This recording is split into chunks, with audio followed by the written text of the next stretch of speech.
once again welcome back to my another video. Okay, ഇന്നത്തെ വീഡിയോയിലൂടെ നമ്മൾ ഡിസ്കസ് ചെയ്യാൻ പോകുന്നത് നമ്മൾ ആദ്യം യൂട്യൂബ് ചാനൽ ആദ്യം നമ്മുടെ ചാനലിൽ പറഞ്ഞതുപോലെ തന്നെ നമ്മൾ ആദ്യം പറഞ്ഞിട്ടുണ്ടല്ലേ സെക്കൻഡ് സ്റ്റാൻഡേർഡ് 12th സ്റ്റാൻഡേർഡിലെ ചാപ്റ്റേഴ്സ് ഒക്കെ എക്സ്പ്ലെയിൻ ചെയ്തിട്ടുള്ള വീഡിയോസ് ആണ് അപ്ലോഡ് ചെയ്യാൻ നമ്മൾ പറഞ്ഞിട്ടുണ്ട് അല്ലേ. പക്ഷെ നമ്മൾ അതിലിടയ്ക്ക് നമ്മൾ കുറച്ച് ഗ്രാമർ പോർഷനും അതുപോലെ തന്നെ activities letter writing, diary writing, അതുപോലെ തന്നെ പ്രൊഫൈൽ, അങ്ങനെ 10th ലെവൽ സ്റ്റുഡൻസിനൊക്കെ ആവശ്യമുള്ള കുറച്ച് ആക്ടിവിറ്റീസ് നമ്മൾ പഠിച്ചിട്ടുണ്ട് അല്ലെ. ഇനി നമ്മൾ ഡിസ്കസ് ചെയ്യാൻ പോകുന്നത് ഓരോ ചാപ്റ്ററിലെ സ്റ്റോറീസ് ആൻഡ് പോംസ് ഒക്കെ നമ്മൾ എക്സ്പ്ലെയിൻ ചെയ്തിട്ട് അതിന്റെ ആക്ടിവിറ്റീസ് ഒക്കെ ഡിസ്കസ് ചെയ്യാനാണ് ഇനിയുള്ള വീഡിയോസിൽ നമ്മൾ ചെയ്യാൻ ഉദ്ദേശിക്കുന്നത്. ഓക്കെ, അത് തന്നെ കൂടുതലായി ഒരുപാട് പറഞ്ഞ് വീഡിയോ ലോങ് ആക്കുന്നില്ല. കാരണം ചാപ്റ്റർ എടുക്കുമ്പോൾ തന്നെ ചാപ്റ്റർ എക്സ്പ്ലെയിൻ ചെയ്യുമ്പോൾ തന്നെ നമുക്ക് ഒരുപാട് കാര്യങ്ങൾ ഡിസ്കസ് ചെയ്യേണ്ടതുണ്ട്. നമ്മൾ ഇന്ന് നമ്മൾ ഡിസ്കസ് ചെയ്യാൻ പോകുന്ന 10th ഇംഗ്ലീഷ് ചാപ്റ്റർ ആണ്. നമ്മൾ 10th ഇംഗ്ലീഷിലെ ഫസ്റ്റ് ചാപ്റ്റർ ആണ് നമ്മൾ ഡിസ്കസ് ചെയ്യാൻ പോകുന്നത്. R you ready? ഓക്കെ, നമുക്ക് നോക്കാം.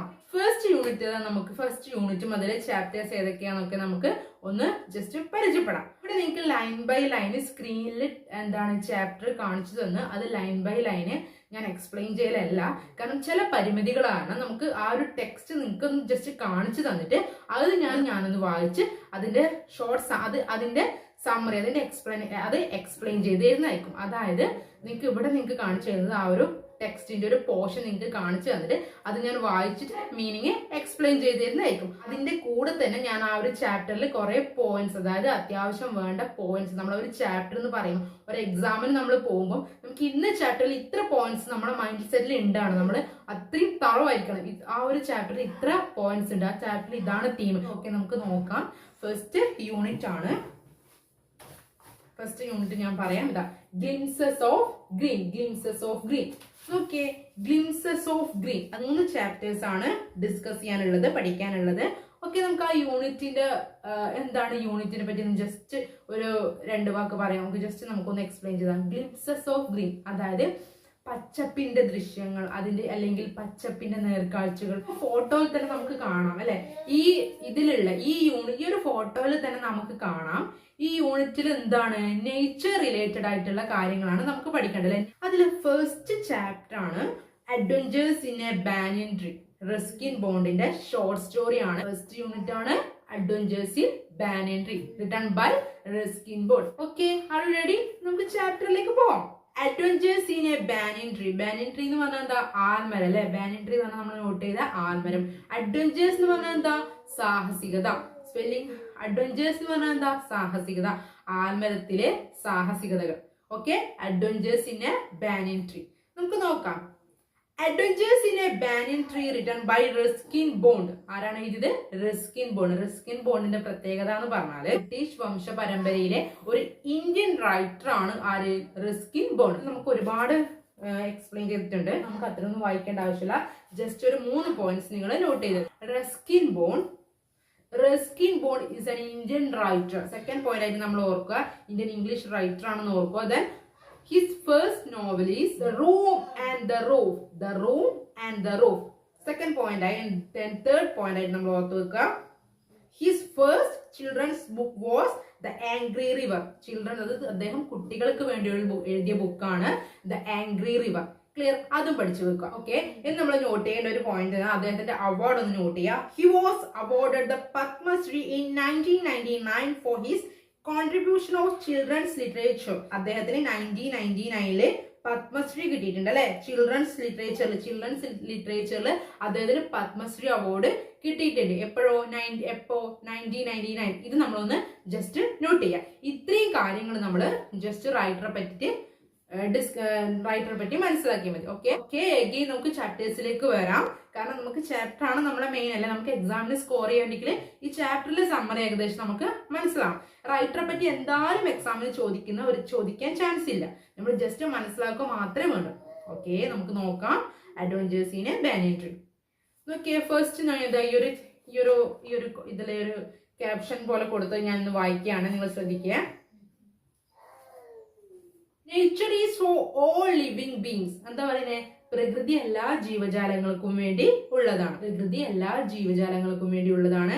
Man should live in harmony with nature. മനുഷ്യൻ പ്രകൃതിയോട് ഇണങ്ങി ജീവിക്കണം. ഓക്കെ, എന്താണ് പ്രകൃതി എല്ലാ ജീവജാലങ്ങൾക്കും വേണ്ടിയുള്ളതാണ്. മനുഷ്യൻ എന്ത് ചെയ്യണം? പ്രകൃതിയോട് ഇണങ്ങി ജീവിക്കണം. Okay, next okay, being one with nature is always mesmerizing. Have you ever got a chance to spend your leisure time with nature? എന്താ ചോദിക്കുന്നേ? പ്രകൃതിയുമായി ഇണങ്ങി ജീവിക്കുക എന്നുള്ളത് നമുക്ക് എന്നും ഒരു ആകർഷണമുള്ളത്, ഇത്രയും സന്തോഷമുള്ള ഒരു കാര്യമാണ്. നിങ്ങൾ എപ്പോഴെങ്കിലും നിങ്ങളെ ഒഴിവ് സമയങ്ങള് നേച്ചറായിട്ട് സ്പെൻഡ് ചെയ്യുന്നതാണ് നമ്മളോട് ചോദിക്കുന്നത്. ഇവിടെ എന്താ പറയുന്നത്? Let's read how A boy experienced and blended with the essence of nature.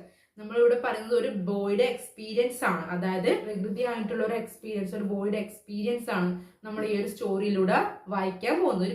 ഒരു ബോയുടെ കഥയാണ്. ഇനി നമുക്ക് നോക്കാം, ഇവിടെ ഇത്രയും കാര്യങ്ങൾ ഓർക്കാം. ഇനി നമുക്ക് നോക്കാം അഡ്വഞ്ചേഴ്സ് ഇൻ ബാനൻട്രിയിലെ കുറച്ച് ഈ ഒരു ചാപ്റ്റർ ബിഫോർ ദ ചാപ്റ്റർ നമ്മൾ എടുക്കുന്നതിന് മുമ്പ്, ഈ ചാപ്റ്റർ പറയുന്നതിന് മുമ്പ് നിങ്ങൾ കുറച്ച് കാര്യങ്ങൾ മനസ്സിലാക്കുക. The boy is the narrator of the story. അതായത് ഈ സ്റ്റോറിയിലെ നെറേറ്റർ എന്ന് പറയുന്നത് ഒരു ബോയ് ആണ്. ഈ ബോയ് എന്ന് പറയുന്നത് ആരാ? ഈ റസ്കിൻ ബോണ്ട് ആണ്. നമ്മളെ റൈറ്ററായ റസ്കിൻ ബോണ്ട് ആണ് നെറേറ്റർ. അതായത് അദ്ദേഹത്തിന്റെ ചൈൽഡ്ഹുഡ് എക്സ്പീരിയൻസ് ആണ് അദ്ദേഹം നെറേറ്റ് ചെയ്യുന്നത്. അദ്ദേഹത്തിന് ഉണ്ടായ ചൈൽഡ്ഹുഡ് എക്സ്പീരിയൻസ് ആണ്. അതായത് ഹിമാലയത്തിന്റെ താഴ്വരയിൽ സ്ഥിതി ചെയ്യുന്ന ഡെഹ്റ എന്ന് പറയുന്ന സ്ഥലത്തെ, അതായത് ഡെഹ്റ എന്ന് പറയുന്ന ഒരു ടൗണിലെ നെറേറ്ററിന്റെ വീടും പരിസരവും അവിടെ നടക്കുന്ന ഒരു സംഭവമാണ് നമുക്ക് ഈ സ്റ്റോറിയിൽ പഠിക്കാനുള്ളത്. അതായത് ആ ചൈൽഡ്ഹുഡ് ടൈം, നെറേറ്ററിന്റെ, അതായത് റസ്കിൻ ബോണ്ടിന്റെ ചൈൽഡ്ഹുഡ് സമയം അദ്ദേഹം ഗ്രാൻഡ് പാരന്റ്സിന്റെ കൂടെയായിരുന്നു. ഗ്രാൻഡ് പാരന്റ്സ് നമുക്കറിയാം അല്ലെ, മുത്തശ്ശനും മുത്തശ്ശിന്റെ കൂടെയായിരുന്നു ആര് താമസിച്ചിട്ടുള്ളത്? റസ്കിൻ ബോണ്ട് അദ്ദേഹത്തിന്റെ ചൈൽഡ്ഹുഡ് ടൈം താമസിച്ചിട്ടുള്ളത്. ആ ഒരു ടൈം ഉണ്ടായ ചൈൽഡ്ഹുഡ് എക്സ്പീരിയൻസ് ആണ് അദ്ദേഹം ഈ അഡ്വഞ്ചേഴ്സ് ഇൻ ബാനൻട്രിയിൽ നമ്മളോട് പറഞ്ഞിരിക്കുന്നത്. അതെന്താണെന്ന് നമുക്ക് നോക്കാം. ആരുടെ കൂടെ റസ്കിൻ ബോണ്ട് ചൈൽഡ്ഹുഡ് ടൈം ഉണ്ടായ ഗ്രാൻഡ് പാരന്റ്സിന്റെ കൂടെ. അതായത് നോട്ട് ചെയ്യാൻ, നെറേറ്റർ, ഈ സ്റ്റോറിയിലെ നെറേറ്റർ ആണ് റസ്കിൻ ബോണ്ട്. അതായത് ബോയ്, ദ ബോയ് എന്ന് പറയുന്നത് ആരാണ്? റസ്കിൻ ബോണ്ട് ആണ്. ഇത്രയും കാര്യങ്ങൾ നമ്മൾ ഈ സ്റ്റോറി പഠിക്കുന്നതിന് മുമ്പേ മനസ്സിലാക്കി വെക്കാം. ഓക്കെ, ഇത്രയും കാര്യങ്ങൾ നമുക്ക് നെറേറ്റർ ആണ് ബോയ് എന്ന് പറയുന്നത് റസ്കിൻ ബോണ്ട് ആണ്. ഓക്കെ, അദ്ദേഹത്തിന്റെ ചൈൽഡ്ഹുഡ് എക്സ്പീരിയൻസ്, അതാണ് ആദ്യം ഓർക്കേണ്ടത്. അദ്ദേഹത്തിന്റെ ചൈൽഡ്ഹുഡ് എക്സ്പീരിയൻസ് ആരോടെയാണ് അദ്ദേഹം ചൈൽഡ്ഹുഡ് സമയത്ത് ഉണ്ടായ? ഗ്രാൻഡ് പാരന്റ്സിന്റെ കൂടെ. ഇത്രയും കാര്യങ്ങൾ ഓർത്തില്ലേ? Okay, adventures in a banyan tree. Adventures എന്ന് പറഞ്ഞാൽ നിങ്ങൾ സ്പെല്ലിംഗ് നോട്ട് ചെയ്യുക, അതുപോലെ തന്നെ മീനിങ് നോട്ട് ചെയ്യുക. അഡ്വഞ്ചേഴ്സ് സാഹസികത, ബാനിയൻ ട്രീ ആൽമര. നമുക്ക് അറിയാമോ, നിങ്ങളിത് പഠിക്കുന്ന സമയത്ത് നിങ്ങൾ എന്ത് ചെയ്യുക? ഒരു ബുക്ക് എടുത്ത് വെക്കുക, അതിൽ ഓരോ പോയിന്റ് ബൈ പോയിന്റ്സ് നോട്ട് ചെയ്യുക. നമുക്ക് എന്തായാലും ഈ ടെക്സ്റ്റ് എക്സാമിന് വായിച്ചിട്ട് പോകാൻ ഭയങ്കര മടിയായിരിക്കും. നമുക്ക് ലൈൻ ബൈ ലൈൻ എക്സ്പ്ലനേഷൻ ഒക്കെ ഭയങ്കര മടുപ്പുള്ള കാര്യമാണ്. അപ്പൊ നമ്മൾ പോയിന്റ് ബൈ പോയിന്റ്സ് ആയിട്ട് നോട്ട് ചെയ്യുക. അത് നമുക്ക് കൂടുതലായിട്ടും പഠിക്കാനുള്ള ഒരു സിമ്പിൾ വേ ആണ്. ഓക്കെ, അപ്പൊ ഞാൻ എന്ത് ചെയ്യാം? ഒരു പാരഗ്രാഫ് എടുക്കും, അത് ഷോർട്ട് ആക്കിയിട്ട് നിങ്ങൾക്ക് പറഞ്ഞുതരും. പിന്നെ ഇത് കഴിഞ്ഞതിന് ശേഷം നിങ്ങൾക്ക് സമ്മറി പറഞ്ഞുതരും. ഇത്ര പോയിന്റ്സ് ആയിട്ട് നിങ്ങൾക്ക് സമ്മറി, ഇതിന്റെ സമ്മറി ഞാൻ എക്സ്പ്ലെയിൻ ചെയ്ത് തരും, പോയിന്റ് ബൈ പോയിന്റ്സ് ആയിട്ട്. ഓക്കെ, നമുക്ക് ഇത് നോക്കാം. Though the house and grounds of our home in India were grandfather's domain, the magnificent old banyan tree was mine chiefly because grandfather, at the age of 65, could no longer climb it. Grandmother used to tease him about this and would speak of a certain Countess of Desmond, an English woman who lived to the age of 117 and would have lived longer if she hadn't fallen while climbing an apple tree, the spreading branches of the banyan tree, which curved to the ground and took root again, forming a maze of arches, gave me endless pleasure. The tree was older than the house, older than the grandfather, as told as the town of Dehra, nestling in a valley at the foot of the Himalaya. Okay, എന്താണ് പറയുന്നത്? നമ്മൾ പറഞ്ഞിട്ടുണ്ടല്ലേ, ഞാൻ എന്താണ് just ഷോർട്ടായിട്ട് നിങ്ങൾക്ക് പറഞ്ഞുതരാം. എന്താ പറയുന്നത് അദ്ദേഹം? അതായത് നമ്മൾ പറഞ്ഞു റസ്കിൻ ബോണ്ട് ചൈൽഡ്ഹുഡ്, അതായത് ദ ബോയ് എന്ന് പറയുന്നത് റസ്കിൻ ബോണ്ടാണ്. അദ്ദേഹം narrate ചെയ്യാന്നല്ലേ. So the house and grounds of our home in India were grandfather domain. അതായത് ഡൊമൈൻ എന്ന് പറഞ്ഞാൽ എന്താ? സാമ്രാജ്യം. ഡൊമൈൻ എന്ന് പറഞ്ഞാൽ സാമ്രാജ്യം. ദോ നമ്മൾ പറഞ്ഞിട്ടുണ്ടല്ലേ, എങ്കിലും എന്നിരുന്നാലും എന്നൊക്കെ അർത്ഥത്തിൽ. മാഗ്നിഫിഷൻ എന്ന് പറഞ്ഞാൽ അതിഗംഭീരമായ. ഓക്കെ, എന്താ പറയുന്നത് നോക്കിയേ? ആ വീടും പരിസരവും അവിടുത്തെ സാമ്രാജ്യം ഒക്കെ എന്റെ മുത്തശ്ശന്റെ അധീനതയിലായിരുന്നു. അവിടുത്തെ ഗ്രൗണ്ട്, ഹൗസ്, ഇതൊക്കെ എന്റെ വീടും പരിസരവും ഒക്കെ എന്റെ മുത്തച്ഛന്റെ അധീനതയിലായിരുന്നു എന്നാണ് ആര് പറയുന്നത്? റസ്കിൻ ബോണ്ട് പറയുന്നത്. പക്ഷെ എന്തുമാത്രം എന്തുമാത്രം അദ്ദേഹത്തിന്റെ കയ്യിലല്ല, അദ്ദേഹത്തിന്റെ കൺട്രോളിലല്ല, ബാനിയൻ ട്രീ മാത്രം അദ്ദേഹത്തിന്റെ കൺട്രോളിലല്ല. ബിക്കോസ് എന്തുകൊണ്ടാണ് അങ്ങനെ പറയുന്നത്? എൻ്റെ അപ്പൂപ്പന്റെ വയസ്സ് 65 ആണ്. അതുകൊണ്ട് തന്നെ അദ്ദേഹത്തിന് അത് നമുക്കത് മെൻഷൻ, അത് എന്തുകൊണ്ടാണ് അവിടെ മെൻഷൻ ചെയ്യുന്നത്? അദ്ദേഹത്തിന് ആ മരത്തിൽ കയറാനോ അതിലൊന്നും ചെയ്യാനോ ഒന്നും പറ്റൂല അല്ലെ. അപ്പോൾ അത് മാത്രം അത് മുത്തച്ഛന്റെ കൺട്രോളിലല്ല. അത് പറഞ്ഞിട്ട് എപ്പോഴും ആര് കളിയാക്കും? ടി സി എന്ന് പറഞ്ഞ ആര് കളിയാക്കും? മുത്തശ്ശി കളിയാക്കും. മുത്തശ്ശൻ ഇതിന്റെ പേരില് അപ്പോഴും മുത്തശ്ശി കളിയാക്കും അല്ലെ. എന്ത് എക്സാമ്പിൾ ഇവിടെ പറയുന്നത്? കൗണ്ടസ് ഓഫ് ഡെസ്മണ്ട്, അതായത് ഒരു ഇംഗ്ലീഷ് വുമൺ ആണ്. ആ സ്ത്രീക്ക്, ആ ലേഡിക്ക് എന്താണ് 117 ഏജ് ഉണ്ട്. 117 ആയിട്ടും ആ ലേഡി എന്ത് ചെയ്ത് ഒരു ആപ്പിൾ മരത്തിൽ കയറിയിട്ടാണ്, അവസാനം ആപ്പിൾ മരത്തിൽ കയറിയിട്ടാണ് അദ്ദേഹം ആ ലേഡി മരിച്ചത്. ആപ്പിൾ മരത്തിൽ കയറിയിട്ടില്ലെങ്കിൽ ഇന്നും ജീവിച്ചിരിക്കുമായിരുന്നു എന്ന് പറഞ്ഞ് ആര് കളിയാക്കുന്നു? മുത്തശ്ശനെ കളിയാക്കുമായിരുന്നു എന്ന് പറഞ്ഞു.